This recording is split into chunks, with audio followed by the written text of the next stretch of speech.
फरमाते हैं कि मैं ना मजदूर लेने गया, बगदाद के चौक में मजदूर बैठे होते थे, तो मेरी उन मजदूरों में से ना एक नौजवान बच्चे पे नजर पड़ी। बड़ा कमजोर सा वजूद था, लेकिन चेहरे पर इबादत का निशान था। माथा बताता था कि नमाज का बड़ा ख्याल रखता है। मैं उसके करीब गया। चेहरे भी बड़ा कुछ बताते हैं ना, चेहरों में भी बड़ी रानाई होती है। फरमाते हैं मैं करीब गया, मैंने उसको कहा बेटे मजदूरी करोगे? तो कहने लगा मजदूरों में बैठा हूं तो हुजूर मजदूरी के लिए ही तो बैठा हूं। तो मैंने कहा कि चलो फिर। कहने लगा नहीं मेरी कुछ शर्तें।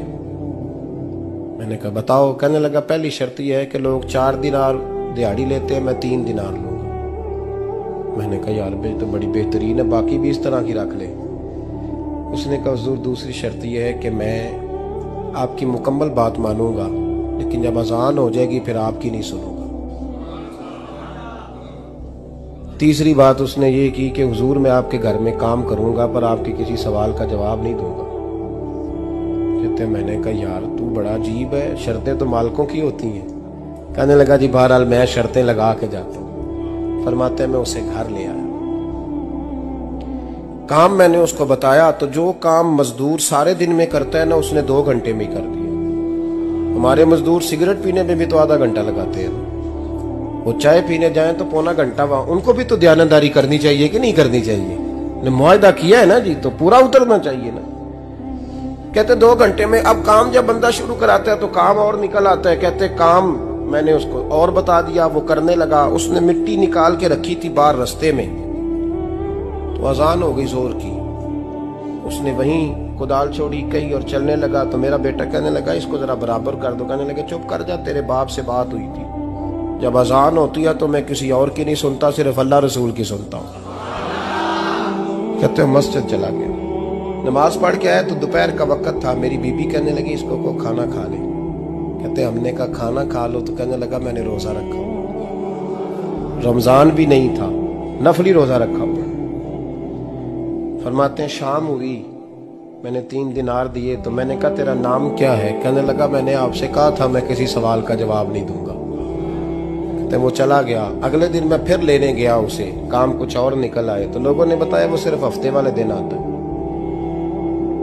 मैंने कहा क्यों? कहने लगे जी वो कहता है मेरा हफ्ते का खर्चा 3 दिनार है, जब 3 दिनार कमा लेता हूं तो बाकी सारा टाइम अल्लाह रसूल की जिक्र में गुजार दिया करता हूं। फरमाते हैं अजीब। अगले हफ्ते मैं फिर लेने गया, मैंने पूरा हफ्ता इंतजार किया कि काम उसी से कराना है। मैं जब गया तो मैंने कहा चलो। कहने लगा मेरी शर्तें याद है ना? और मैंने कहा याद है भाई, साथ चल। फरमाते हैं काम कराया। 2-3 हफ्ते वो आता रहा। 1 हफ्ते में गया तो लोगों ने कहा हुजूर आज नहीं आया। क्यों? कहने लगे बीमार हो गए। कहाँ घर है? कहने लगे बगदाद के कब्रिस्तान के पीछे जो कच्ची आबादी है उसमें रहता है। फरमाते मैं गया, दरवाजे पे दस्तक दी तो कहने लगा हुजूर आप हैं? दरवाजा खुला है, आ जाइए। फरमाते हैं मैं अंदर गया तो मैंने कहा तुम्हें कैसे पता चला मैं आया हूं? कहने लगा हुजूर अल्लाह वाले हो, आप नहीं आना था, वरना अमीर तो गरीबों का पता लेने कोई नहीं आते। कहते मैं करीब गया तो कहने लगा मैं आपका इंतजार कर रहा था, तेज बुखार है, तप रहा। जेब से कुछ पैसे निकाले, कहने लगा ये पैसे रखने। एक अंगूठी निकाली, कहने लगा हुजूर आज रात को मेरा इंतकाल हो जाएगा, इन पैसों का कफन खरीद के सुबह जनाजा पढ़ के मुझे दफन कर देना, और जब दफन करो तो ये अंगूठी लेके असर के बाद हारून रशीद के पास जाना। आप उसे कहना मैंने मिलना है पर वो आपको टाइम नहीं देगा। आप उसको आवाज दीजिएगा कि तेरी एक अमानत है मेरे पास, फिर वो आपसे मिलेगा तो अंगूठी दे दे, फिर आप मेरी तरफ से फारिग हैं। हजरत फरमाने लगे तेरा नाम? और कहने लगा हुजूर वक्त थोड़ा है,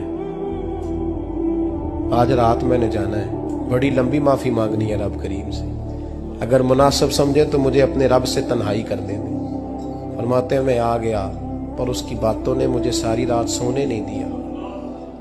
फरमाते सुबह बड़ी मुश्किल से सूरज निकला, मैं गया दरवाजे पे हाथ रखा तो दरवाजा खुला हुआ था। अंदर दाखिल हुआ तो खुशबुएं मेरा इस्तकबाल कर रही थी। जब चेहरे से कपड़ा हटाया तो उसका तो इंतकाल हो चुका। इंतकाल हो चुका है, ऐसे है जैसे किसी का दीदार करके सोया।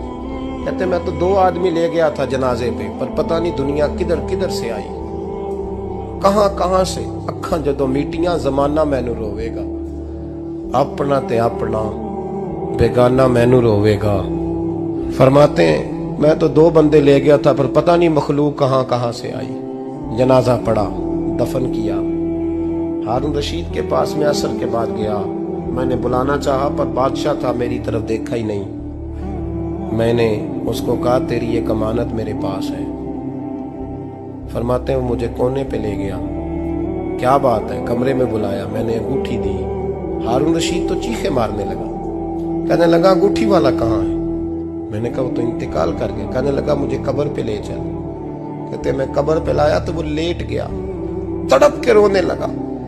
मैंने कहा मेरा कलेजा फट जाएगा, ना उसने कुछ बताया ना तूने बताया, ये कौन था?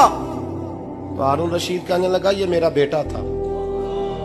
मैंने कहा तेरा बेटा और मजदूर? कहने लगा हुजूर ये हजरत दाऊद ताई के पास बैठा करता था, उनका मुरीद था। मुझे रोज कहता था अब्बा तूने बड़ी दुनिया इकट्ठी कर ली है, मरते वक्त तुझसे टांगे समेटी नहीं जाएंगी, इतना हिसाब नहीं तू दे सकेगा। मैं इसको समझा देता, इसकी अम्मा समझा देती। ये रोज हमें कहता छोड़ दो, आ जाओ अल्लाह रसूल की बारगाह में झुक जाएं। हम समझ। एक दिन ये चला गया, कहने लगा फिर तुम्हारा रास्ता और है और मेरा रास्ता और है। ये सोने की अंगूठी गलती से इसके पास रह गई, गलती से हीरे की अंगूठी चली गई। कहने लगा देखो मेरे बेटे ने आज वो भी वापस कर दी है। फिर तड़प के कहने लगा हारून रशीद था तो ये मेरा बेटा, पर मेरा मुर्शद निकला, मेरा पीर निकला। भाई जिंदगी तो बड़ी थोड़ी है ना। बाबा साहब ने कहा था उठ फरीदा सुते आओ, और दाढ़ी आ गया पूर, अग्गा नेड़े आ गया, पिछा रह गया दूर। उठ फरीदा सुते आ, खलकत वेखन जा, मते कोई मिल जाई बख्शिया ते तू ही बख्शिया जा। उठ फरीदा सुते आ, झाड़ू दे मसीत, तू सुते रब जागदा, तेरी डाडे नाल परीत। मेरा रब हमें भी अपनी बारगाह में कबूल फरमा।